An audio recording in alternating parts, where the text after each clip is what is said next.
नमस्कार दोस्तों, स्वागत है आपका पौनारे चैनल पर। आज हम लेकर आए एक जादुई रोमांस फैंटेसी फिल्म की कहानी ब्यूटी एंड द बीस्ट 2017। ये फिल्म हमें सिखाती है कि असली सुंदरता चेहरे में नहीं बल्कि इंसान के दिल में होती है। कहानी एक खूबसूरत लड़की बेल की और एक जादुई महल में कैद भयानक दैत्य की। लेकिन क्या दैत्य सच में दैत्य है या उसके दिल में छुपा है एक इंसान? तो चलिए दोस्तों, शुरू करते हैं एक जादुई और भावुक सफ़र को, शुरुआत से लेकर अंत तक। बहुत साल पहले एक शानदार और भव्य महल में एक राजकुमार रहा करता था, लेकिन उसका दिल घमंड और अहंकार से भरा हुआ था। उसे सिर्फ अपनी सुंदरता और अपने शान शौकत का घमंड था। एक दिन एक बूढ़ी औरत वहां आती है, बारिश में भीगती हुई, और राजकुमार से शरण मांगती है। बदले में वो उसे एक साधारण सा गुलाब देती है।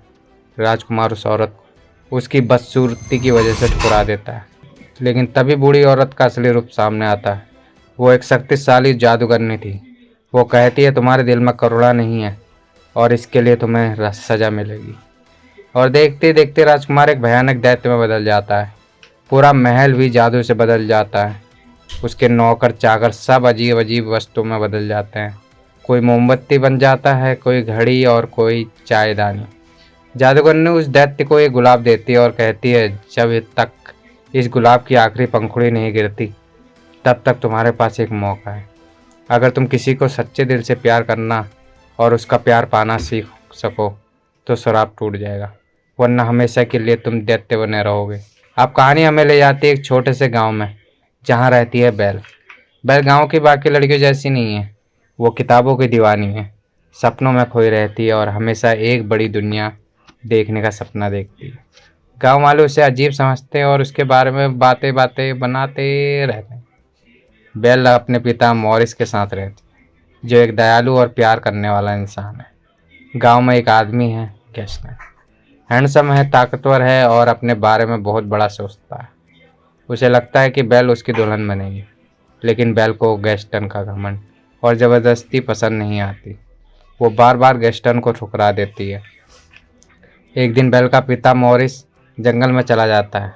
वहाँ वो रास्ता भटक जाता है और अचानक एक रहस्यमय महल में पहुँचता है।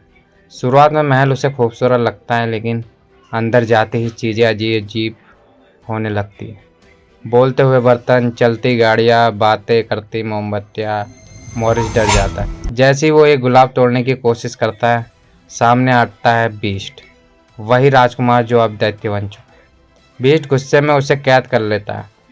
जब बेल को यह पता चलता है तो वह अपने पिता को बचाने के लिए महल पहुंच जाती है।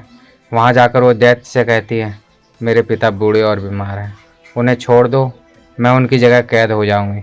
बीस्ट मान जाता है और बेल हमेशा के लिए उस महल में कैद हो जाती है। महल के अंदर बेल की मुलाकात होती है जादुई चीज़ों से।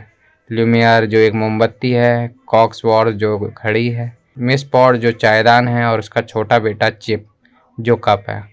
ये सब बेल के साथ दोस्ती करते हैं। उनकी भी यही इच्छा है कि बेल और बीस्ट के बीच प्यार हो जाए ताकि उनका श्राप टूट सके। शुरुआत में बेल और बीस्ट के बीच झगड़े होते हैं। बीस्ट गुस्सैल और जिद्दी है, जबकि बेल आज़ाद और निडर। लेकिन धीरे धीरे बेल को बीस्ट के दिल की अच्छाई दिखने लगती है। एक दिन बीस्ट बेल को अपनी विशाल लाइब्रेरी दिखाता है। बेल की आंखों में चमक आ जाती है। इतनी सारी किताबें! उस पल से उनके रिश्ते में एक नई शुरुआत होती है। दूसरी तरफ गांव में गैस्टन बेल को पाने की कोशिश में नई चाल चलता है। वो बेल के पिता मॉरिस को पागल कहकर मजाक बनाता है ताकि बेल मजबूर हो और उससे शादी कर ले। लेकिन बेल सबके सामने साबित करने की कोशिश करती है कि बीस्ट कोई राक्षस नहीं बल्कि एक इंसान है। गांव वाले डर जाते हैं और गैस्टन सबको भड़काकर कहता है हमें उस राक्षस को मारना होगा। गांव वाले मसाल और हथियार लेकर महल पर हमला कर देते हैं। महल के अंदर एक बड़ी जंग छिड़ जाती है। जादुई बर्तन और फर्नीचर गांव वालों से भिड़ जाते हैं। हर जगह अफरा तफरी मच जाती है। गैस्टन महल के अंदर पहुंचकर बीस्ट से लड़ता है। बीस्ट घायल हो जाता है और गैस्टन की मौत हो जाती है। लेकिन बीस्ट की हालत इतनी ख़राब हो जाती है कि बेल रोते हुए उसके पास दौड़ती है और कहती है तुम मुझसे छोड़कर नहीं जा सकते हो, मैं तुमसे प्यार करती हूँ। जैसे ही बेल ये सब सुनता है, गुलाब की आखिरी पंखुड़ी गिर जाती है और तभी महल पर जादू टूटने लगता है। आसमान से सुनहरी रोशनी उतरती है और बीस्ट इंसान के रूप में वापस लौट आता है। महल फिर से भव्य हो जाता है और उसके सारे नौकर चाकर भी अपने असली रूप में आ जाते हैं। फिल्म का अंत होता है एक जादुई और भावुक दृश्य से, जहाँ बेला और राजकुमार अब सब साथ हैं। वो नाचते हैं, मुस्कुराते हैं और एक दूसरे की आंखों में झांकते हैं। ये कहानी हमें सिखाती है कि असली सुंदरता कभी चेहरे में नहीं, बल्कि इंसान के दिल और आत्मा में होती है। दोस्तों, आपको फिल्म का कौन सा पल सबसे ज़्यादा छू गया? बेल और बीस्ट का डांस, या फिर वो भावुक क्षण जब बेल ने आंसू के बीच आई लव यू कहा और जादू टूट गया? हमें कमेंट में ज़रूर बताइए। अगर आपको ये वीडियो पसंद आए तो लाइक एंड शेयर करना ना भूलें, और ऐसी शानदार मूवी एक्सप्लेनेशन देखने के लिए चैनल को सब्सक्राइब करना मत भूलिए। हम फिर मिलेंगे एक नई कहानी, एक नई जादुई दुनिया में। तब तक के लिए धन्यवाद।